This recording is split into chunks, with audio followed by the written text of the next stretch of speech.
It's a small town, but not that small. This happened about 4 years ago in my hometown. I was a freshman in college and living with my best friend. The town I'm from is a dried up, miserable wasteland. It seems like everyone there is either stuck up or seriously screwed up, and I have stories for miles about the crazies there.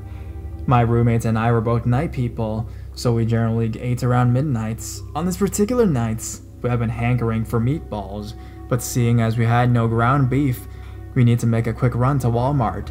My pillow also had an unfortunate vodka accident, so I need to replace that as well. We were both relatively attractive, albeit goofy young women, so we tend to attract a lot of attention in public. Our town is not too large, but it has 4 or 5 Walmarts because it is excessively unclassy. We lived about 10 blocks away from the closest one.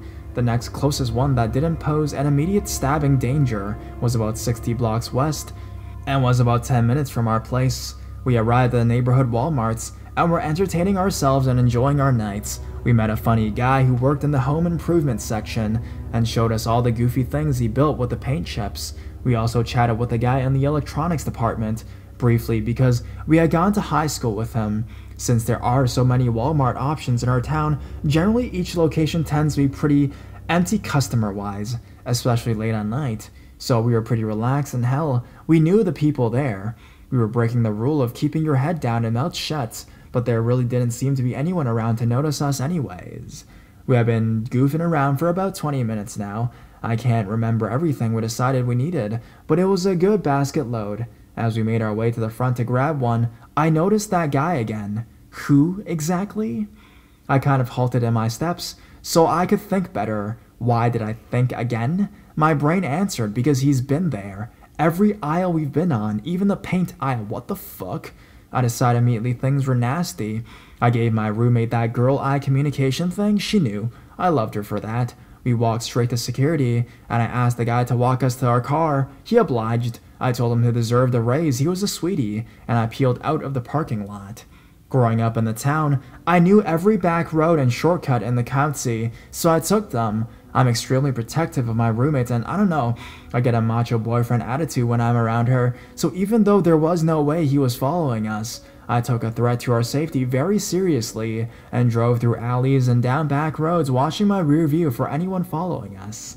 We still had no ground beef, and my tummy was rumbling, so I took us through a meandering path to the westernmost Walmart location. I scouted the parking lot, saw nothing explicitly shifty, and parked. We had a great spot right in front of the door.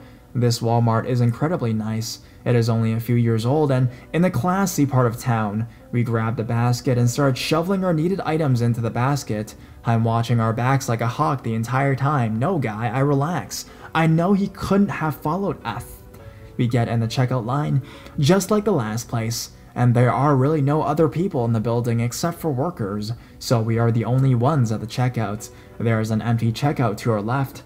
I bought my items and was trying to sack them while my roommate checked out. I look up from trying to stuff a pillow in a bag much too small for its size, and there was our guy, a 40-something guy, shriveled up from years of smoking and hard living, with bleached brown hair and a blue cock trucker hat, skinny as a beanpole and smirking blue fucking eyes, looking right at me. He grabbed a package of Trident and threw it nonchalantly on the belt. My roommate's back was to him, literally a few feet away from him, and I just went, "Scully, grab your bags now." She wasn't looking at me, she was messing with her wallet. "We are leaving now." I looked at him, bristled, and told the cashier to call security.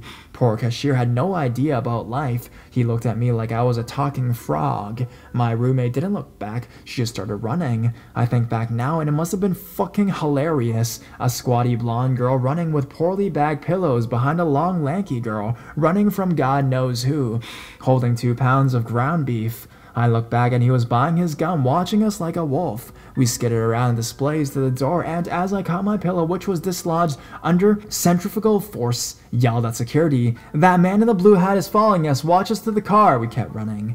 I was always screaming at my computer when you guys post that you went to your car without security, but remembering this, I realized you get caught in fight or flight, man. We were already running, and it's just hard to stop when you're scared. I'm so glad we got a spot up front, and my remote unlocked worked. We power slid into the car doors and once again peeled out.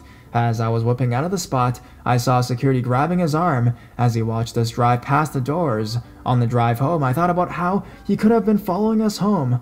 Of course, I was scared he follows us home, so it took us an hour of driving before I felt safe heading home.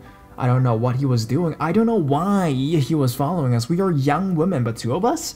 That's a lot to deal with, I would think. The most I can think is that he was stalking Walmarts. He latched to us at the first location, but we notified security, so he left. He headed to the next location, closest one to stalk, and surprise, we were there too. I would feel almost like he was an accidental creeper, except that he was buying gum. Gum he could literally buy at any corner store in the city. He had nothing in his hands the first time we saw him, and that look. It doesn't matter how silly you feel, follow your intuitions, especially after dark.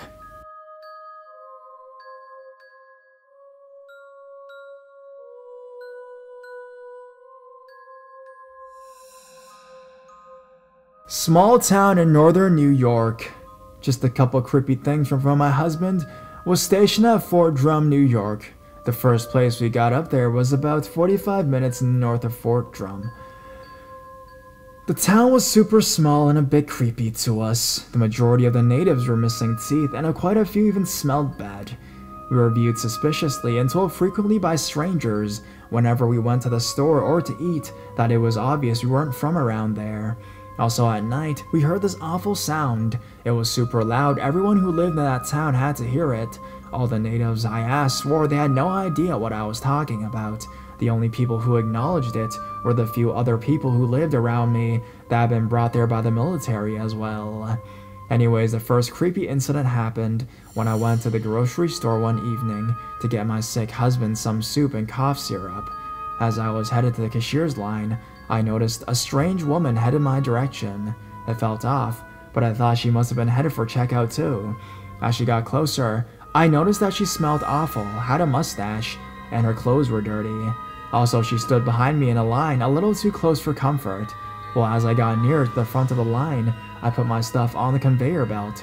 All of a sudden, this lady gathers all the packaged cupcakes on the display table near the register, like 15 friggin' boxes, and dumps them on top of my stuff. Of course, I'm like, excuse me, and start taking the cupcakes off my stuff. She then starts doing all this weird grunting and starts putting at the back of all my crackers, soup, and NyQuil. So this is still going on when it's my turn to check out, and I tell the cashier that I'm not buying those cupcakes, and then this crazy lady just dumped them on my stuff. The cashier is like, okay, and digs my stuff out and rings me up, as the crazy lady wanders off for a second or two, but then reappears just as I am about to pay. She gets in between me and the credit card machine and starts pushing me and grunting in my face. I shove her out of my way and tell the cashier I need a manager. The cashier just stares at me blankly, but again the crazy lady wanders off again, and I'm able to pay. As I'm about to leave, I notice that this lady is following me again. I turn around, not wanting to go into a dark parking lot with this lady following, and notice a normal-looking couple at the front of the store. I tell them what is going on, and they tell me to just stick with them, and that I don't want anything to do with that woman. I tried to get them to elaborate what they knew about her, but they just repeated that I should just steer clear of her. So I hang out in the store with them for a while, until the crazy lady wanders off and they walk me to my car. The following day I repeat this story to one of my coworkers, a native of the town, and she tells me that the lady I had the run-in with is a self-proclaimed devil worshipper who has been in the trouble with the police for putting a puppy in an oven, abusing her children, and stabbing her boyfriend. Obviously, she is also very fond of cupcakes. The next odd thing that comes to mind is when I found a stranger's military ID in our apartments. I had the day off work and was sleeping in. My husband had left at about 5 a.m. that morning, and we had been living in our apartment for about 6 months. Anyways, I was asleep in one of the bedrooms when I awoke to what sounded like a door slamming into the wall. I got up and peeked out the door down the hallway to our living room and noticed that our balcony door was open. I thought it must have been the wind. We are usually pretty good about locking our doors, but my husband had been out on the balcony. The balcony is probably only like 6 feet off the ground, smoking and drinking a beer the night before, and I figured he must not have shut it completely when he came inside. So I shut the door and am a little on edge, but I'm trying to convince myself that I'm just being paranoid as I head to the bathroom. I use the bathroom, and when I get out, I noticed that the hallway closet is open. I find this weird because this apartment has a lot of closets, so we never end up using the one in the hallway. I also noticed there is something on the ground. I pick it up and it's some military dude's ID. It was expired. I was super freaked out at this, so I put on my clothes and head to Fort Drum and waited for my husband to get off work before I got back home. I showed him the ID and he finds it super weird too. We decided against calling the cops because I had already had a bad experience with the local police. The gas station I worked at had been robbed, and the cops interviewed me incessantly because I wasn't around from when they were there and completely neglected to interview my coworker who had grown children that had previous rape, DUI, and robbery convictions. They completely targeted me because I wasn't from there. It turns out that they did catch who did it, and of course it was a local. We also considered letting the military police know, since it was an army ID that I found, but my husband didn't want to go through the hassle.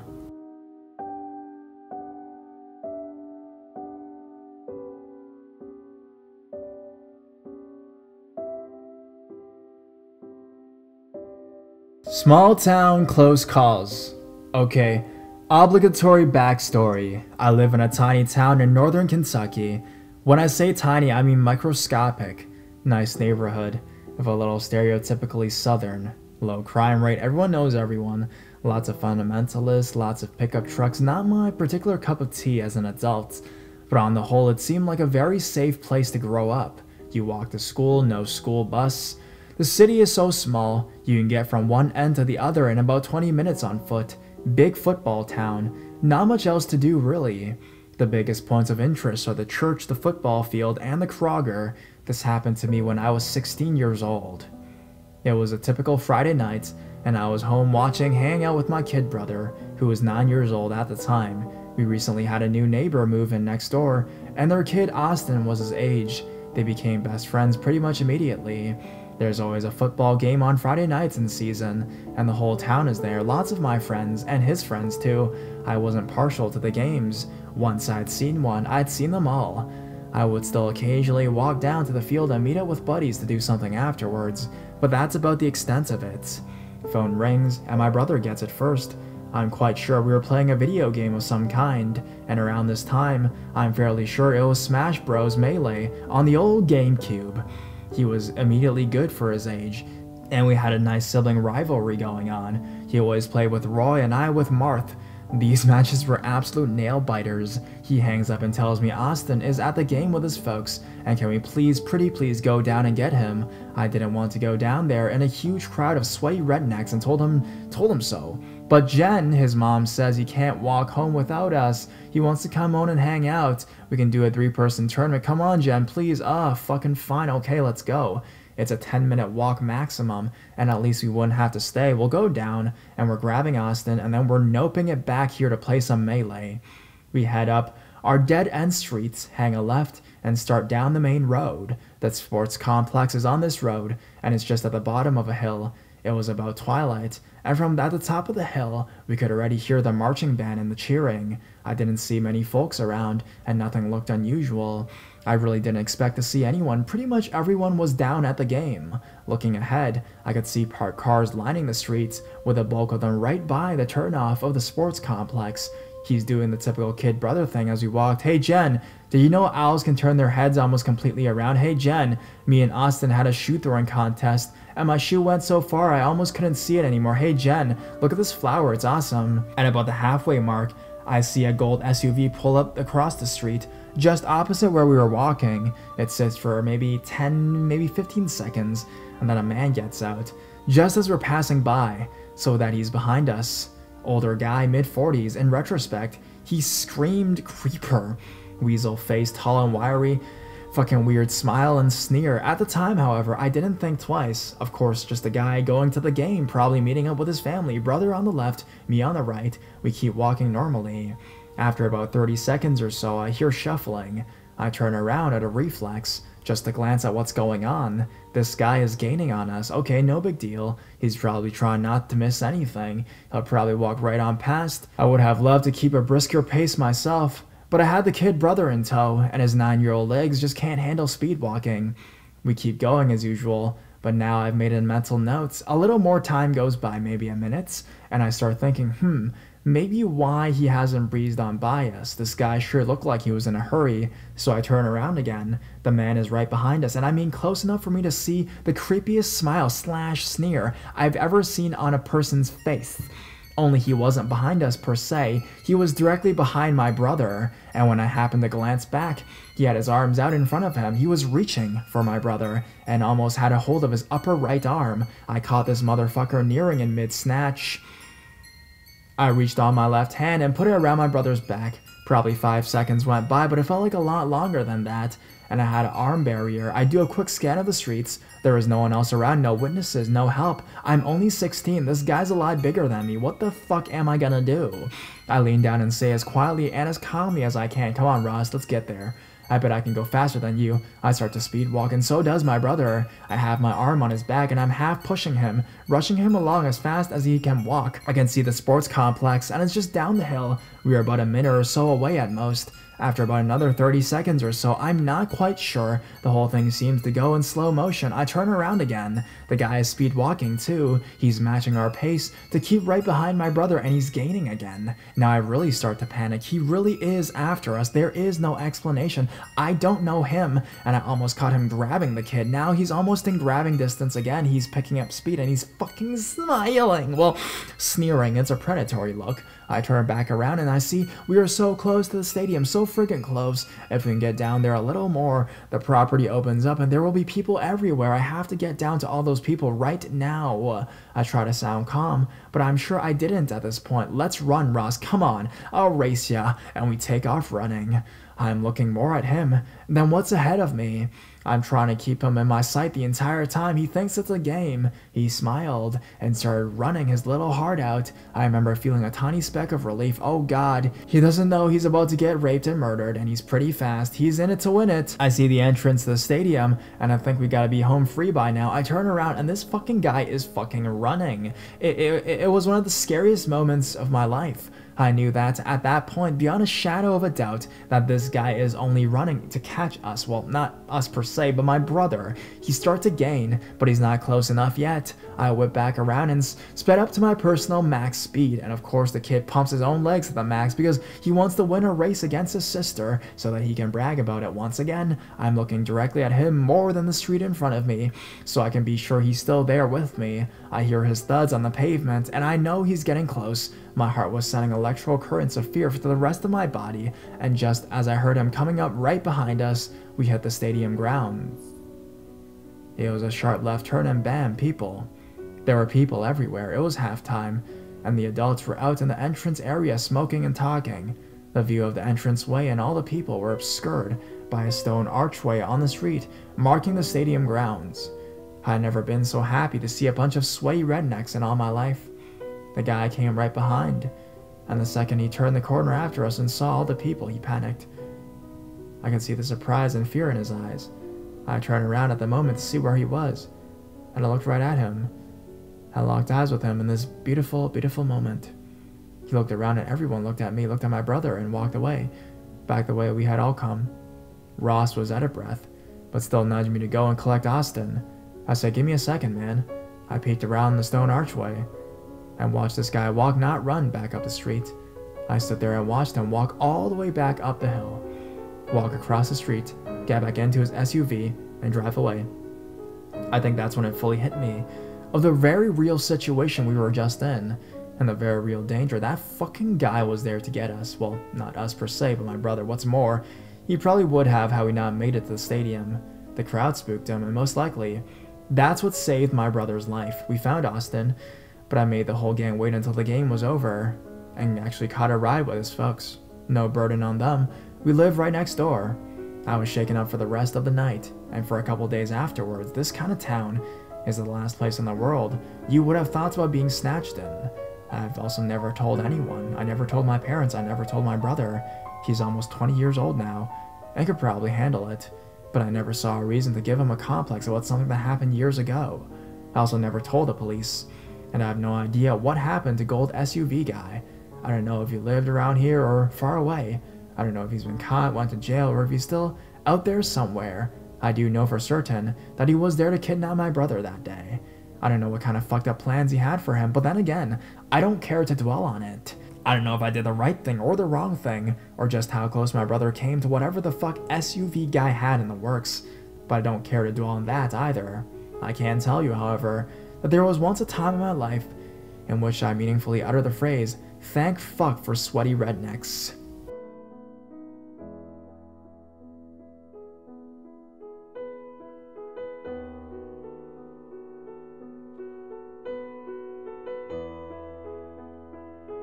The small town girl and the security guard. This happened to me when I was 19 years old, which would have been in 2003. I was born and raised in a small town, and I was pretty sheltered throughout my childhood and teenage years.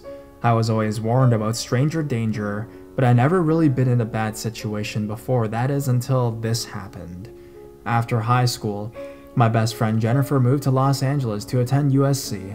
I would say that at this point in my life, I'd never been to a truly big city before, so when I went to visit her, it was a bit of a culture shock for me, especially things like the subway, bus, and train systems. Everyone seemed to know exactly where they were going with no help from anyone, and it was overwhelming for me. Luckily, I made it to her dorm okay from the airport. I stayed for a week or so, and we had a great visit. Jennifer and I were always together, which made navigating public transit fairly easy and comfortable. However, on the day I was to head back to the airport, she had to work. I didn't want her to worry, and I felt fairly comfortable after riding the bus and subway throughout the week. I said my goodbyes and managed to get on the train to the airport. The first stretch of my trip to the airport went fine. I think I'd even printed off directions. In case you've never used the LA train system, it travels through a lot of smaller neighborhoods before it hits more recognizable typical "this way to airport" signs. At some point, I became convinced that I was going the wrong way, that I had no idea where I was, that I was going to miss my plane, panicking, basically. I got off at the next stop and found the map of transit lines, studying them like they were written in Greek. That's when he came up to me. Now when I think about what he looked like, it's a blur. He was big, at that I remember. He had 100 pounds on me easy. But he was a security guard, and he was very friendly, asking me if I needed help. He seemed to genuinely want to help me, and so when he asked me if I wanted a ride to the airport, which was very close, he told me I accepted, grateful to get where I was going. For me, at the time, security guard was as good as a cop. I now know that is not the case, but I implicitly trusted him because of his badge and uniform. The first odd feeling I had was the way he threw my suitcase into his trunk, just tossing it in and slamming the trunk. Then I got into his car. It was filthy, with cigarette butts and trash thrown throughout. I remember not knowing where to put my feet, and had to put them on top of the piles of garbage still. He had a picture of a little kid dangling from his rearview mirror, and so I thought, okay, it's not a big deal. He's a good person. We start driving, and I have absolutely no idea where he's going, but of course, I wouldn't. However, after a while, it's clear that he's not going to the airport, or at least not the direct route. I try and stay calm and ask him questions. He asserts that he knows where he's going, and that this is the fastest, secret way, stuff like that. We end up in a pretty abandoned business area, a place for Fright and other businesses that were either closed or empty. There wasn't a soul in sight, just deserted stretches of road. He begins circling the same streets, retracing where he's already been. At this point, I am freaking out, but I don't want him to know how scared I am. It's here that I feel like I wake up to the bad position I am in. He had these reflective sunglasses on, and was smoking cigarette after cigarette. After a while of me asking where we were and where we were going, he stops talking altogether, refusing to answer me. After a long period of driving in silence, he starts to ask me about my underwear, how long I've been wearing it, what color it was. At first, I played along, trying to be cool, I guess. I made up the color they were, saying that my boyfriend wouldn't like the conversation, stuff like that. I tried to assure him not wanting to make him angry. Then he told me he would give me $100 just to see my underwear, and began to reach over and try to touch me, my knee and thigh. I just told him no, not interested, and he did not stop trying. At this point, I am fully aware of the danger in which I am in. The only thing I wanted to do was be able to get out of the car. I began to think of how bad it would hurt, with how fast that we were going at that point. I began to tell him that if he just wants to drop me off, I can have someone come get me. I remember trying to make him think that none of this was just a big deal, that he could just leave me and I'll be fine. I just wanted to leave the car, to be honest. I kept trying to remind him that I had a plane to catch, that I was worried I wouldn't make it. Though I imagined that I sounded calm, I know that in my fear, I was shakily saying everything. It's hard to remember how long we drove around and what felt like the middle of nowhere. I was leaning far into my side of the passenger seat, thinking that I would just have to jump out if it got bad enough. And then after a final refusal to let him see, touch, or smell my underwear for money, he speeds up and leaves the area we were driving around in. He drives me to the closest train station quickly and pulls into the parking lot. Needless to say, I've never been so happy to see a train station. I quickly get out of his car and make sure people can see me. I can remember thinking that was important. He gets out, pulls my luggage out of his trunk, throws it out onto the ground, calls me a bitch, and speeds off. I did get to the airport and make my flight. I didn't tell anyone this story for a long time because I felt so stupid that I put myself in this now was so obviously a dangerous situation. I still feel this way, but now I worry that I should have told someone that maybe he did this to someone else who didn't get so lucky.